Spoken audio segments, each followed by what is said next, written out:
LD입니다. 어제 정부가 가계부채 대책에 대해서 발표를 했죠. 이 대책으로 인해서 투자자들은 어떻게 행동해야 될지 많은 분들이 걱정하면서 물어보시길래 이에 대해서 한번 알아보겠습니다.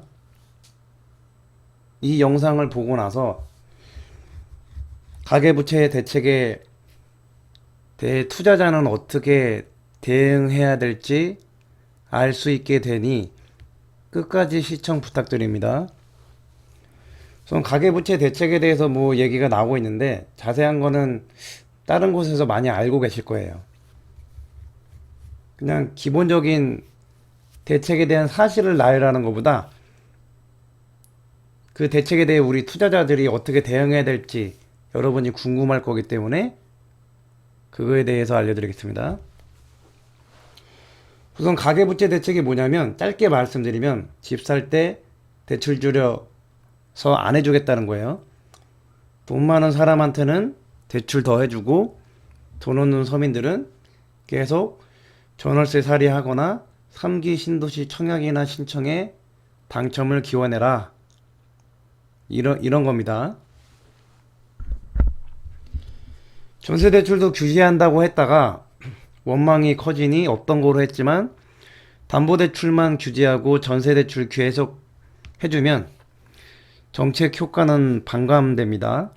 정부도 이를 알고 있기에 언론에는 전세대출은 규제 안 한다고 발표했으나 실제 전세 세입자들이 대출받을 때 과거처럼 쉽지 않을 거예요.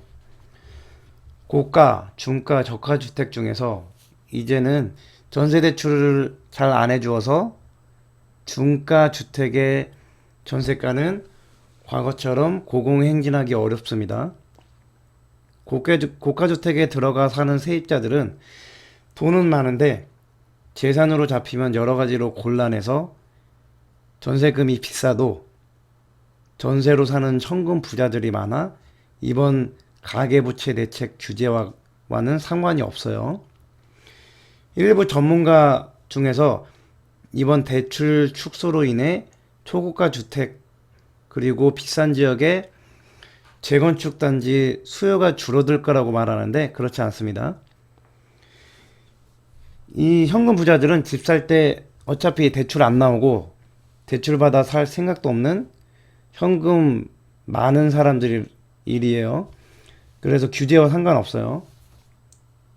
저가주택에 들어와 사는 세입자들은 저소득층이 많은데 이들은 은행의 전세대출을 받기보다 LH나 도시공사의 대출을 받아 이번 대출 규제와도 상관이 없습니다.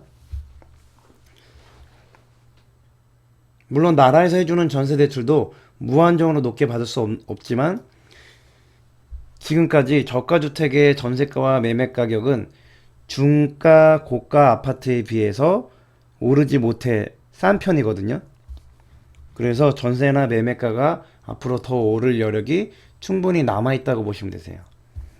그로 인해 고가, 저가 주택은 투자자와 돈이 앞으로 더 몰리게 될 것입니다. 이번 규제에 힘들어질 주택은 중가 주택이라고 보시면 돼요. 그럼 이번 가계부채 대출 축소 규제로 지방은 앞으로 어떻게 될까요? 대출 안 해주니까 실수요자들은 꼼짝 못하게 되는 거죠. 건설사들이 앞으로 지방에 아파트 분양을 해도 대출 안 해줘서 실수요자들이 돈이 부족해 당첨돼도 사지 못하면 미분양의 두려움에 건설사는 분양을 줄일 겁니다. 청약을 해서 완판되고 프리미엄이 붙으면서 새 아파트가 상승해야 주변의 구축 아파트도 갭 메우기 하며 상승하는데 새 아파트 수요가 없어 공급도 없으면 한동안 상승의 요인이 없어지게 되는 거예요. 앞으로 입주가 많아지는 지역은 하락폭이 더 크게 일어날 수 있으니 조심하셔야 합니다. 단점은 단기적으로 수요와 심리가 줄어 시장이 얼어붙는다는 것이고 장점은 2, 3년 후에 공급이 부족해져 다시 재상승할 수 있는 힘을 길러준다는 거예요. 집값이 낮아지면 낮아질수록 폭이 커지면 커질수록 우리는 그 지방의 지역을 모니터링 하면서 눈여겨봐야 돼요. 언제 투자를 들어갈지. 가격이 떨어져 우린 싸게 살 수 있고, 싸게 사서 가지고 있다 언젠가는 공급 부족한 때가 올 테니까 매도할 때쯤에 집값이 올라 돈 벌면 됩니다. 수도권 경우는 지방과 달리 대출 안 해줘도 워낙 집이 부족하고 수요가 넘쳐나서 말 그대로 돈 있는 현금 부자들에게 기회를 주게 될 거예요. 반대로 돈 없는 2030 실수요자들, 젊은 사람들에게는 이제 내 집 마련은 포기해야 합니다. 정부가 그렇게 말하고 있는 거예요. 이번 규제로 수도권은 지방에 비해 상대적으로 타격을 크게 받지 않습니다. 물론 중가주택은 전세 대출이 강화되어 위에 말한 것처럼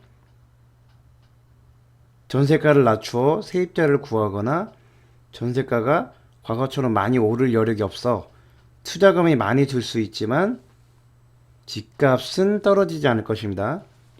시간 지날수록 정부 규제는 더 강한 쪽으로 흘러갈 거고, 그럴수록 안전한 곳은 서울과 수도권이기에 제가 그렇게 블로그나 카페, 유튜브에서 수도권 투자라고 말한 겁니다. 이제 그 이유를 아시겠죠? 결론은 지방은 이미 많이 오르고 공급이 많아지는 곳은 투자하지 말고 수도권은 상관없다. 네, 2편은 다음 시간에 계속 하겠습니다. 기대해 주세요. 구독과 좋아요 꼭 눌러주시길 바랍니다.